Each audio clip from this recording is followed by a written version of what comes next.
Personally എനിക്ക് എൻ്റെ hair നല്ല സോഫ്റ്റ് ആൻഡ് സിൽക്കി ആയിട്ട് എടുക്കാൻ ഭയങ്കര ഇഷ്ടമാണ് കേട്ടോ. അപ്പോൾ അതിനുവേണ്ടി ഞാൻ ചെയ്യുന്ന ഒരു ഹെയർ പാക്കാണ് ഇത് ചെയ്ത് കഴിഞ്ഞാൽ എൻ്റെ മുടിയോടെ എനിക്ക് പ്രത്യേക തരം ഇഷ്ടമാണ് കേട്ടോ. വേണ്ടിയിട്ട് ഒരു ഗ്ലാസ്സിലോട്ടൊരു മുട്ടയും അതുപോലെ തന്നെ ഒരു നേന്ത്രപ്പഴമാണ് കേട്ടോ ഞാൻ പൊട്ടിച്ച് വയ്ക്കുന്നത്. അത് നന്നായിട്ട് ഗ്രൈൻഡ് ചെയ്ത് പേസ്റ്റ് പോലെ അരച്ചെടുത്ത് അതിലോട്ട് കുറച്ച് അധികം തന്നെ ഞാൻ ഹണി ഒഴിക്കുന്നുണ്ട്. എൻ്റെ ഫുൾ ഓൺ വീഡിയോ നമ്മുടെ ചാനലിൽ പണ്ടെങ്ങാണ്ട് നല്ല ഒരു മാസം മുന്നൊക്കെ ഞാൻ ഇട്ടിട്ടുണ്ട് കേട്ടോ.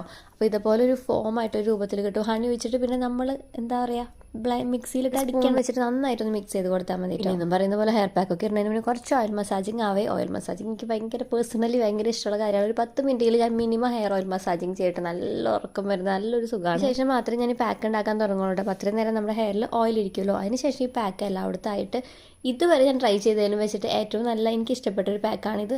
ഇത് വെച്ച് നമുക്ക് മസാജ് ചെയ്യാം, നല്ല സുഖമാണ്. ഇത് വെച്ചതിന് ശേഷം ഞാൻ കഴുകി കളഞ്ഞു കേട്ടോ. ഒരു അരമണിക്കൂർ നേരം ഇരുന്നതിന് ശേഷം കഴുകി നമ്മുടെ ഹെയർ ഇതുപോലെയാണ് ഇരിക്കുന്നത്. അതുപോലൊന്നും അല്ലാട്ടോ, ഉണങ്ങി കഴിയുമ്പോൾ അടിപൊളി റിസൾട്ടാണ്. ഇതുപോലുള്ള വീഡിയോസിന് വേണ്ടി ചാനൽ സബ്സ്ക്രൈബ് ചെയ്യാം കേട്ടോ, മറക്കല്ലേ.